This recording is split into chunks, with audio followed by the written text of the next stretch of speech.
Di mana sebelumnya jumlah pinjaman online legal yang ada di Indonesia ini yaitu 97 pinjol. Namun sekarang semua pinjol legal itu berjumlah 94 pinjol. Nah, yang jadi pertanyaannya, kemana 3 pinjol legal tersebut? Nah, ini yang jarang diketahui oleh nasabah pinjaman online, bahkan jarang dibahas. Sehingga banyak di luar sana nasabah pinjaman online tidak tahu tentang tentang 3 pinjol legal ini. Dan faktanya, kenapa sih kok mereka bisa menghilang dari daftar pinjol legal ini? Nah, mungkin buat kamu nasabah pinjaman online yang saat ini sedang galbay atau kamu punya pinjaman, kamu bisa dibilang wajib tidak wajib harus tahu. Karena takutnya ternyata 3 pinjol legal tersebut itu pinjol kamu yang sudah tidak menjadi pinjol legal lagi. Lebih tepatnya, pinjol tersebut sudah dicabut izinnya oleh pihak OJK, jadi menjadi pinjol ilegal. Nah, kalau pinjol sudah menjadi ilegal, ya sesuai suruhan pemerintah sendiri bilang di websitenya seperti ini. Kalau pinjol ilegal, enggak usah dibayar. Cuman sebelum pembahasannya, buat kamu nih yang bergabung ke grup WA Kang Galbay, untuk linknya ada di deskripsi video ini, kamu bisa langsung klik saja. Grup WA Kang Galbay ini gratis, tidak ada biaya apapun. Oke, kita langsung saja ke topik pembahasan, yaitu ketiga pinjol legal yang dicabut izinnya oleh pihak OJK. Cuman sebelumnya kamu harus tahu dulu ya, misalnya nih pinjol kamu terdaftar, kamu jangan senang, kamu jangan gembira. Misalnya pinjol kamu terdaftar karena termasuk ketiga pinjol legal yang dicabut izinnya oleh pihak OJK.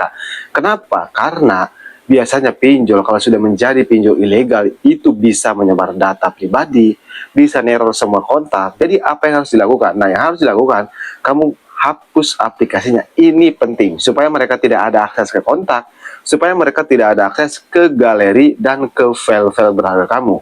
Jadi intinya untuk cara memutus atau supaya hal itu tidak terjadi, kamu hapus aplikasinya. Langsung saja ke daftar pinjolnya. Nah, untuk yang pertama di sini yaitu pinjol PT Digital Tunai Kita, atau lebih tepatnya pinjol tunai kita.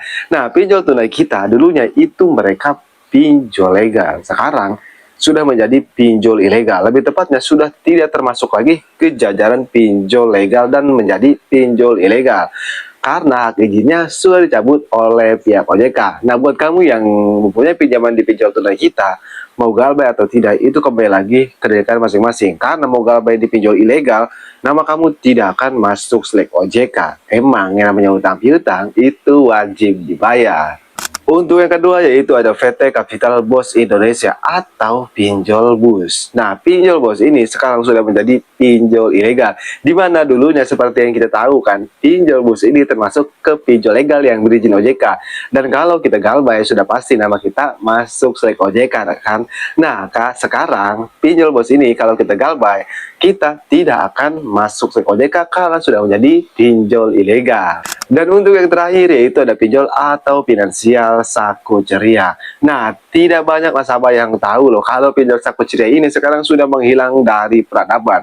Sudah menjadi pinjol ilegal, tidak ada di Play Store, kamu cek sendiri ya, karena sudah menjadi pinjol ilegal. Nah, mungkin buat kamu ada nasabah pinjam online saku ceria, jika iya, kamu mau bayar atau tidak itu terserah ya. Karena seperti yang kita tahu, pinjol ilegal itu enggak usah dibayar. Cuman yang namanya utang-utang itu wajib dibayarkan. Tapi kalau kadang kita lagi tidak punya uang, seperti ekonomi kita sedang turun drastis, ya mau bagaimana lagi. Karena lebih utamakan kebutuhan keluarga kita, jangan utamakan kebutuhan pinjol. Ingat seperti yang saya di awal sampaikan, kalau pinjol kamu ada di 3 pinjol legal ini, lakukan hapus aplikasinya. Nah, buat kamu yang ingin request tentang video selanjutnya, kamu bisa tulis di kolom komentar. Insya Allah saya akan bahas. Oke, saya Kang Galbay, sampai jumpa di video berikutnya.